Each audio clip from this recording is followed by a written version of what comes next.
আপনার পায়ে পাড়া দিয়ে বিএনপির সঙ্গে ঝগড়া চালিয়ে চালানোর চেষ্টা করছেন।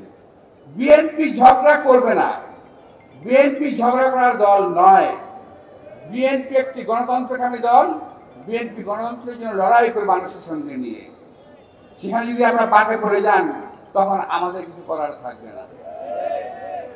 প্রিয় ভাইরা, আমাদের নেতৃবৃন্দ বিভিন্ন সময় বিভিন্ন কথা বলেন, আগে কিন্তু বলতেন না।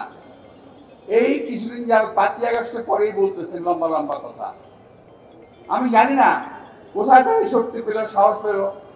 আপনারা শক্তিশালী হন, সাহসী হন, দোয়া করি। কিন্তু একটি সাচ্চা দেশপ্রেমিক দল বিএনপির বিরুদ্ধে অনর্থক উচ্চারণা করবেন না। সেই দিন একটা মার্ডার হয়েছে, একজন মর্মান্তিক একটা মার্ডার হয়েছে। সেখানে বিএনপি কর্মীকে হত্যা করা হয়েছে, অথচ সেইটাকে ঘিরে তারা বলছে বিএনপিকে বাংলাদেশের মাটি থেকে নিশ্চিহ্ন করা না পর্যন্ত তাদের কোনো কাজ নাই। অর্থাৎ ক্ষমতায় যেতেই হবে। অনেকে বলছে বিএনপি ক্ষমতায় যাওয়ার জন্য পাগল হয়ে গেছে। আমার জবাব হলো বিএনপি ক্ষমতায় যাওয়ার জন্য পাগল হয় নাই। বিএনপি 17 বছর রাজপথে আন্দোলন করেছে দেশের মানুষের গণতন্ত্রের জন্য, ভোটের অধিকারের জন্য।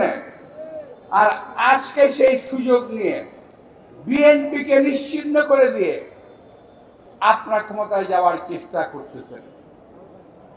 আপনারা ভাবছেন বিএনপি যদি না থাকে তাহলে আপনাদের ক্ষমতায় যাওয়ার পথ প্রশস্ত হয়ে গেল।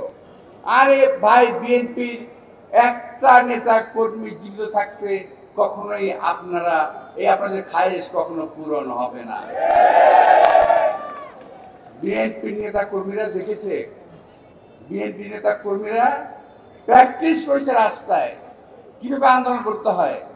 বিএনপি নেতা কর্মীরা প্র্যাকটিস করেছে জেলখানায় কিভাবে জীবন কাটাতে হয়। আমাদের নেতা কর্মীরা জেল খাটতে খাটতে অভ্যস্ত হয়ে গেছে। আমরা নিজেরা জেল খাটতে খাটতে অভ্যস্ত হয়ে গেছি। জীবন এবং যৌবনের অর্ধেক সময় রাজপথ এবং জেলখানায় আমরা কাটিয়ে দিয়েছি। সুতরাং আমাদের এই ব্যাপারে কোনো ভয় দেখাবেন না। আর আজকে এই সরকারকে বলতে চাই, আপনাদের দয়া করে একটু পক্ষপাতমূলক আচরণটা একটু বন্ধ করেন। এতে দেশের ক্ষতি হচ্ছে। একটি দলকে আপনি কোলে রেখেছেন, আরেকটি দলকে রেখেছেন কাকে।